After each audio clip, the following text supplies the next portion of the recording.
Okay, so you're supposed to try to get through number 4. Oh, we talked about on Friday that transformations, I'll basically have 2 types of sketches. I'll have you do 2 types of transformations. Just kind of be well aware of that. We already talked about what page those transformations are on, page 213.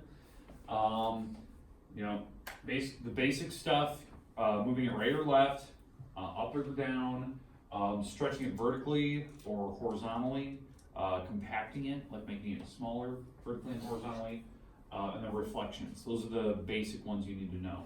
I'm not going to pick something like super difficult. If you need to change the scale on the drawing over here, that's fine. Just make sure you label what you're doing, because like on this one, it was apparent you had to. I think we were hitting like numbers like 96 and 72, so you had to change the scale on those. So just be kind of well aware of that, so you're not getting caught off guard. Okay, so those are the first 2. 3 and 4 are just drawing polynomials. It'll be something where they'll be basic. You can figure out x-intercepts either by just factoring it apart or doing quadratic formula right away. That's why I kind of gave you the quadratics here, just so it was kind of easy. You could figure out x-intercepts if it didn't even had them. I don't even know if it did. I think they were too high on the graph where you can actually hit the x-axis, which is fine. In that case, you only have a y-intercept, and then you just make sure the tail's going either the same direction. If it's a square, they go the same direction, so it's going up or something. It'll be something easy enough where you can do kind of like the 7 steps. But you do need to know those 7 steps on your own. You need to know that it's, you know, end behavior, where the tails go. You know, the leading coefficients if you're going up or down. You know, where the x-intercepts are if you can factor or do quadratic formula to it. Multiplicity test, does it bounce off of that x-intercept or does it pass through it? If, like when you factor apart, there's more than one parenthesis that match. Y-intercepts is easy, you just plug in a bunch of zeros. Let's see, symmetry, if it's symmetric at all. And then last thing is how many times we should turn directions. And again, for 3 and 4, it's a rough sketch. Like it doesn't have to be super detailed, right? It's just your first attempt at doing these. But it'll be something that you can easily factor apart or take quadratic right away. Does that make sense? Okay, there might be one where you have to FOIL everything together, kind of like what we did on number 3. You do have to FOIL some stuff to get what the original problem looked like. Sometimes that's important. But I won't be picking something like crazy difficult, so. All right, but let's move on. We left off at 4. You were supposed to do this one on your own. The graphs look normal. Sorry, I don't know what's going on with this thing. Usually it works fine once I click on it. There it goes. I don't know why it goes up. All right, today I want to go 5 and kind of finish up the rest of them. Once I'm done today, the rest of them is yours. You can work on whatever you need to. Maybe I'm missing work. Maybe you just want to work on this and ask a couple questions. It's kind of up to you where this day kind of goes today. But let's kind of walk through these, what I expect. 5 and 6, kind of going from there. These are basically problems where you don't need to graph 5 and 6. You just have to answer the question either in word form or just kind of give me the answers by showing what you're doing. So what I mean by that is like on this one is figuring out where the leading coefficient test is, like the end behavior. Where do the tails go? So without a graph, but explain it in words. So it's kind of going off of those first ones. So like on this problem, what do we know about it by doing the leading coefficients? 2 opposite ways. Yeah, the tails go opposite directions. So tails go different directions.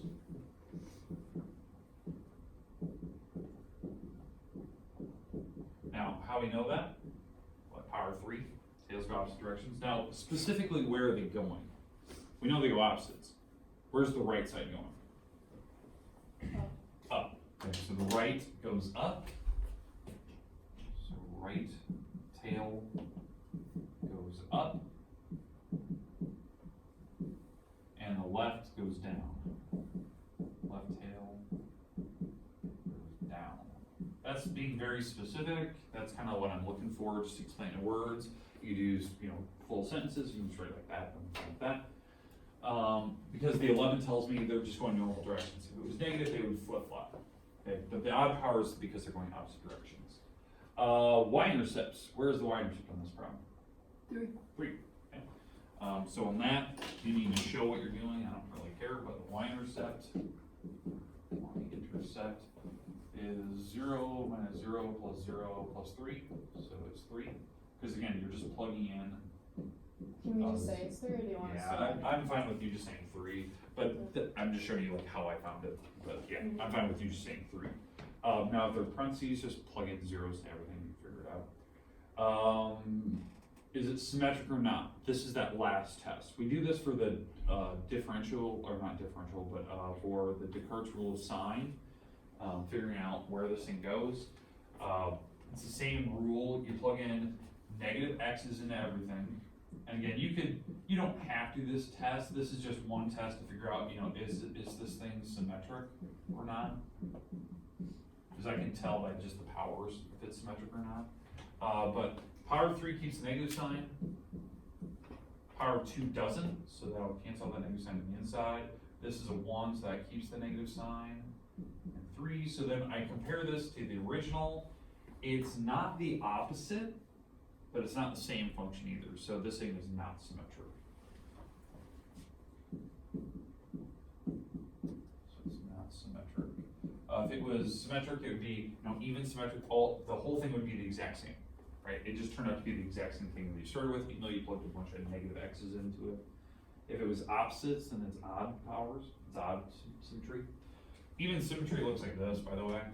We haven't had too many that are even symmetric. We had some in the homework, but it's like a W. Like it's perfectly balanced on the right and left side. Like they're doing the same thing. That's even symmetric. Odd is when they're doing opposites. Maybe it's doing something like this, but on this side it's going the complete opposite way. That's odd symmetric. But again, this is the test where you plug in negative x's, but the trick that I always told you was that you just look at the powers. If they're all odd powers going across, it's odd symmetric. If they're all even powers, it's even symmetric. If it's a mixed bag, it's not even symmetric at all. So that was the little 2-second shortcut that I gave you in class. Questions at all about number 5? There's a lot of parts there. Notice that. You have to explain the directions of the tails, specifically where are they going. I will tell you that on test day 2, be specific. Symmetry, either tell me in words or just explain it very simply. And then y-intercept. Okay, questions at all about number 5? It should be easy. That's one to get you easy points. And the reason I put those on there is to refresh your memory, like what the 7 steps are for problem number 3 and 4. So if you're like, God, what were those steps again? You could look at 5 and 6 and it kind of gives you the hint what you need to check. So, okay, we good? Perfect. Let's jump down to number 6.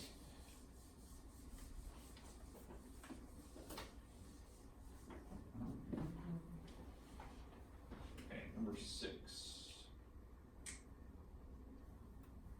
Oh, there we go. Now I can figure.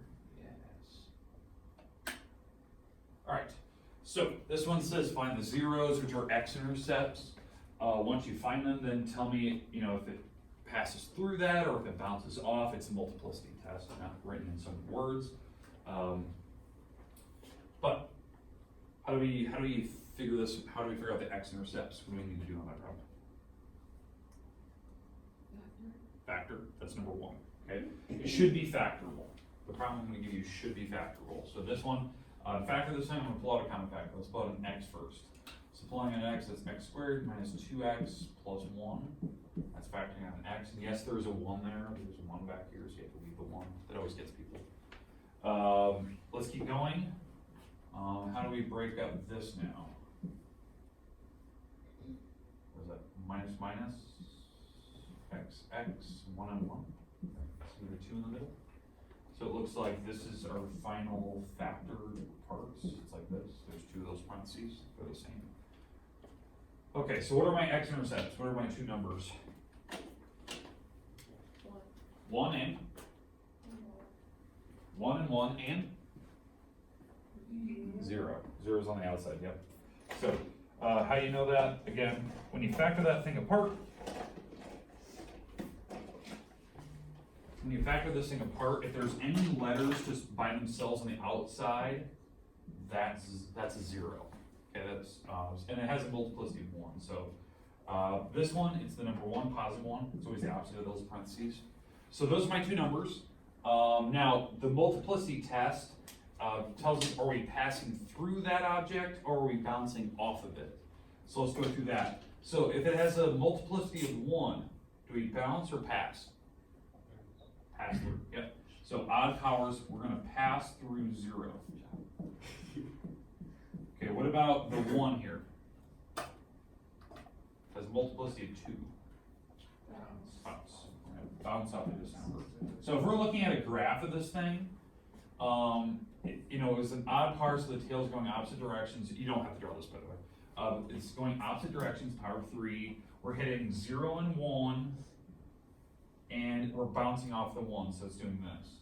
It's bouncing off of 1, passing through 0, and yeah, it does make sense that the tail's going opposite directions.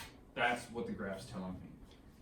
That's what the multiplicity test is, why it's so important, is that when you factor the part, you know if it's even powers or odd powers, because what it does on the x-axis. So make sure the tails end up the same directions, or correct directions, I should say. Okay, I'm good with 6. It will be factorable. It could be by grouping, it could be just by, maybe it's a trinomial, but it'll be something where you need to factor it apart and then kind of tell what the multiplicity test is by combining parentheses down if there is any. Power 1, we always pass through. We did a lot of those in class.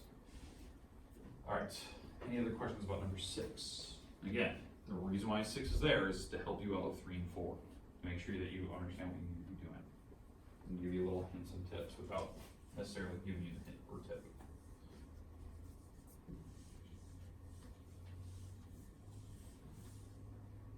All right. Again, you do not have to graph those, so. It's supposed to be explaining the words kind of thing, or just giving you the numbers. Okay, 7 and 8 are division stuff. So it's refreshing your memory on long division, refreshing your memory on synthetic. Okay, I will try to pick just normal problems. I'm not gonna try to pick something that's like crazy, stupid, difficult. Okay, I'm picking basic problems out of the book that we either did in class together, or something that I feel that you just need to know how to do. So let's walk through 7 to make sure that you know how to do this. The reason I picked 7 for the practice guide, so you know how to fill in zeros if you ever had to do that on your own, and how to divide if it's bigger items. So let's go through this. So the first item, this is the dividend, or numerator, if you will. This is going in the house. I don't know if I even have enough room for this, but yeah. So we're gonna put this inside the house. So it's gonna be a 2x to the 5th minus 8x to the 4th plus 2x to the 3rd plus x squared plus 0x plus 0. And yes, you have to have every term accounted for. That's the same as synthetic division.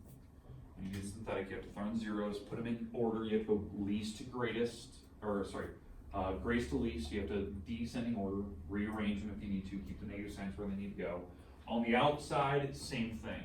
So 2x to the 3rd, 0x squared, 0x, and I have 1. You do have to have everything accounted for. That's why I picked this one. This is probably overkill for what you're going to need to do, but at least it gets you kind of mentally prepared if you ever had to do this in your life. So, what do we have to multiply on a 2x cubed to make 2x to the 5th? X squared, right? So we have to multiply an x squared on this thing to make it match that. So it's just a 1x squared. That's what I'm going to multiply by. So this will, if I multiply by an x squared here, this will be 2x to the 5th, 0x to the 4th, 0x to the 3rd, and 1x squared. Perfect. We change the signs, we keep going. So that's the basic rule. So change the sign, change the sign, change the sign, change the sign, add straight down, we keep going, leave the zeros where they are, we just keep going. So -8 minus 0, that's -8. And again, I skipped over the first item because that should cancel, trying to be 0. So it's -8x to the 4th, 2x to the 3rd, because it's 2 minus 0, 1 minus 1, that's 0x squares, and we drop down the next item. We're dropping down 0x. I know that seems silly, you just have to do that.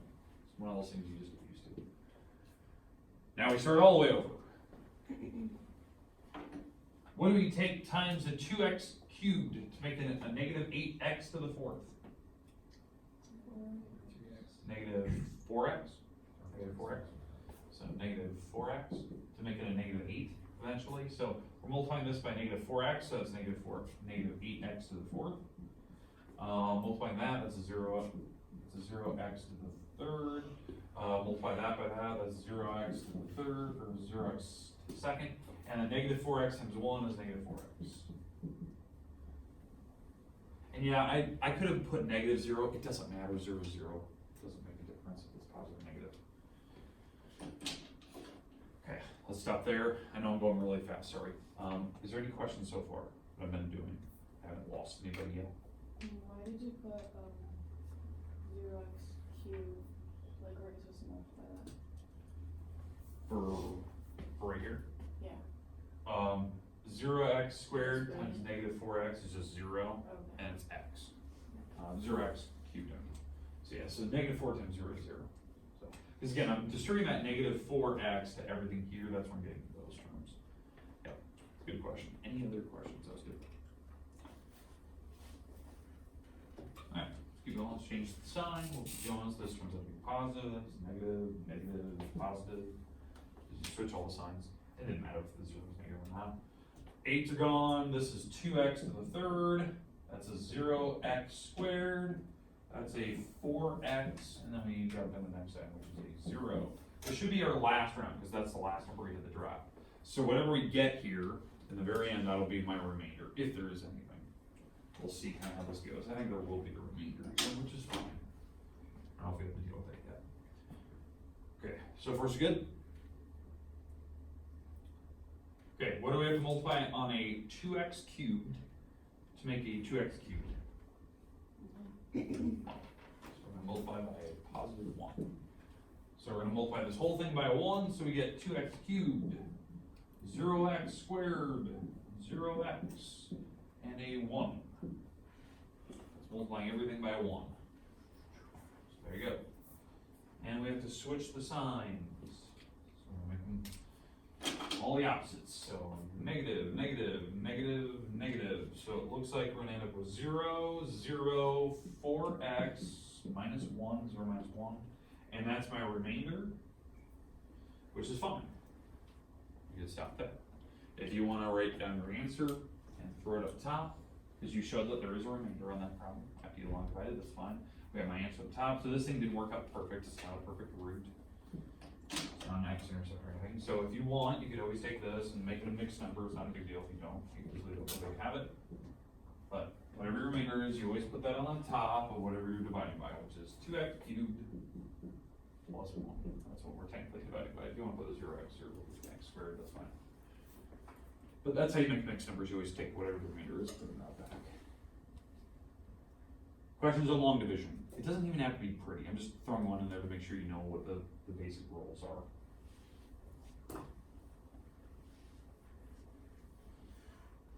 Okay, questions at all? And again, I'm just gonna pick a one at random. Nothing like crazy difficult. I consider this probably a little more difficult than probably normal, but I liked it because it had a bunch of zeros in it.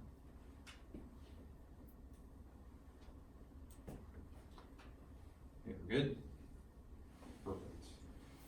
Anyone still need it? Okay, it's going, it's going, it's going.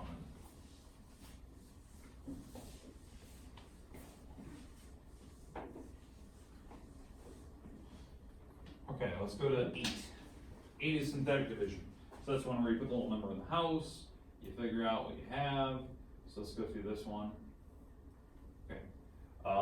Yeah, the reason why I picked this one, just make sure you know how to do synthetic. We did have plenty of that when we were doing the rational roots. But I picked this problem in particular out of the book because it was out of order. That's why I did it, so just to kind of throw you off a little bit. What's the number that we're going to be putting in the box? What represents that? Negative 6, that goes in the box. That gets people every time. It's always the opposite of the binomial that you're given. So if it's x plus 6, that's a negative 6. It represents that's the root for that. Now going across the top, now that I figure out that root, going across the top, now we have to use these. We have to use this thing here, and we have to put it in descending order. Biggest power down to smallest power, and if there's anything missing, you do have to put the 0 there. That always throws people off. You do have to use 0. All right, so let's go through this. And again, if it didn't work out pretty, it's not a big deal. I'm not saying that these have to work. I'm just testing whether you know the basics on it. So this is gonna be a 1x to the 4th, negative 6x to the third, 1x squared, negative 6x, and a 0. And again, the reason why I'm doing that is I have to put this one first, that's second, this is third, that's fourth, and then we don't have the constant. So you have to put, you might have to rearrange things. That's what you have to do in long division, and you have to rearrange. Okay, what are the rules for synthetic? Drop it down, multiply it, add. Yep, drop, you multiply, add, multiply, add, multiply, add, multiply, add. Hopefully we get it out to be a 0, and then we just write down our final answer in the end. Even if there's a remainder, it's fine. Okay, drop it down to 1, multiply by the number in the box, add straight down, multiply by the number in the box. What is that, 72? Add straight down, yeah, we're gonna get some big numbers. So this is probably not turning out, thank you. We're probably not turning out to have, probably a remainder of 0 here. I can tell we're kind of going off the deep end here. 73 times negative 6 is negative. It's gonna be an 8. Let's see, it's an 8, carry a 1, 42, 420, is that 428? That doesn't seem right. 438, is that what it is? Could you carry them? 73. Yeah, right. Negative, isn't it? Then we subtract, oh my goodness, 444, negative. And then you multiply 444 times 6, 2664, 2664. So it has a remainder, so it did not work out nice and pretty, fine. Didn't make a difference. That's what we get for making up a number. Alright, so your final answer, whatever this thing is, it did not work out nice and pretty. We understand that. You're gonna have to trust that. So this turns out to be 1 less power than what we started with. So if it was x to the 4th, now we have, this is 1x to the 3rd, negative 12x squared, 73x minus 444, and then it does have a remainder. Whatever your remainder is, that can be over what you're dividing by. That's how you always make mixed numbers. If you just want to leave the remainder in the back, you say remainders 2664, I'm fine with that too. That's different ways you could write remainders. I'd almost expect something to work out pretty, just this is thinking out loud. All right, questions at all? All right, let's go to number 8.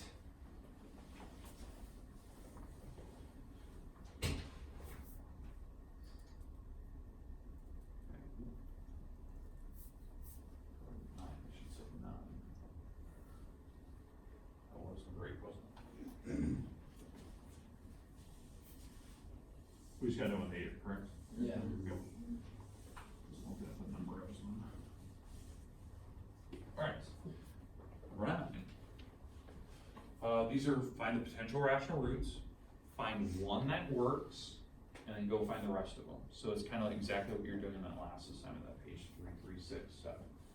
So, this one will require that you do synthetic division. You have to find one that works first. This thing is not factorable, so you can't just cheat. You're gonna have to do rational roots on this one. This one should look familiar. I think it was a more problem. Okay, so you take the back number, you put it over the front number, and then make every combination of plus and minus numbers.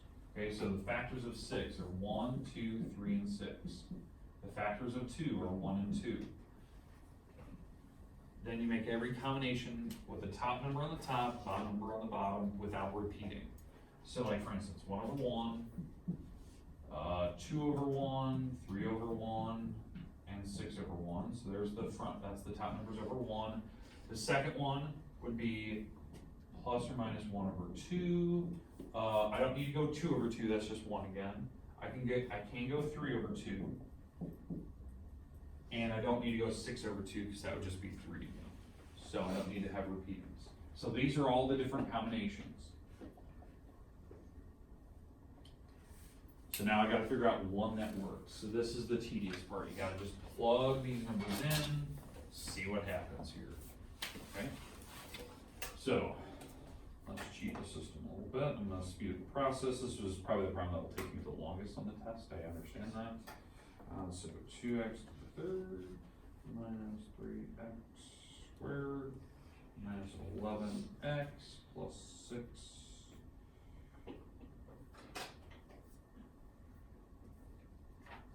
Let's see, negative 2. Okay. So if we plug in a negative 2, that should give us 0. Let's just check to see if that actually works. A negative 2. And again, I was going after these front numbers first. So negative 2 first. That going across some synthetic dividing and set right away because I'm not going to waste time. Now again, how I plug these in to figure out which one works. First thing I do is I just take these numbers. I always go to positive numbers first. I don't know why, it's just what I do. But then negatives work too. So negative 1 plugged it in. Plug in negative 2 into each x, and you see if it gives you 0. When you can find a 0 like a negative 2, then you go with it. So I'm synthetic dividing, so it's practically what you just did in the break. Drop down the first number, multiply by the number in the box, drop it straight down, multiply by the number in the box, add straight down, multiply by the number in the box, and add straight down, and yeah, we get 0. So as I kind of warned you, that was going to happen. Now, we get down to this, 2x squared minus 7x plus 3. That thing should be factored. I'm going to try to give you a promise where you can factor it when you're done. So keep that in mind. So, what I mean by that, this is factorable. It's negative, negative, 2x and 1x, and I'm going to go 1 and 3. That will give me 7 in the middle. Now, how that gives you 7 in the middle? 2x squared, negative 6x, negative 1x, so that's 7x's, negative 7x's, and a negative 3 times negative 1 is positive 3. So it looks like my other answer that works is a positive 1/2. Again, how I got that so fast, you just set this thing equal to 0 and solve. And then the other one is, this one represents positive 3. So those are your other numbers that would have worked.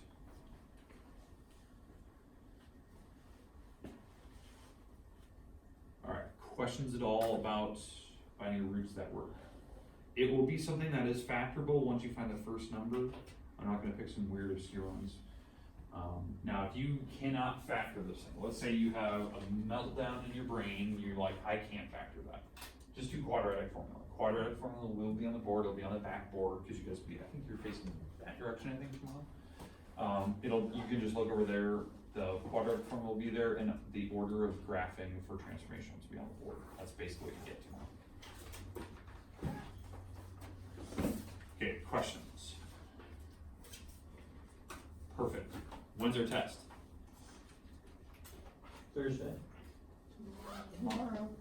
Tomorrow, so keep that in mind. You have the rest of time today, which is about 10 minutes or so. You can work on this, you can work on your homework, you can work on anything you need to. You can work on other tests, maybe you have other tests coming up tomorrow or Wednesday. You can work on that. I'm gonna hand back some papers right now, but the rest of time is yours. If you're missing work, get it turned in. Billings will check yours real quick here in a second. Just make sure, you might be one where maybe there's no name on it. So, but the rest of them is yours. I'm gonna hand back some papers.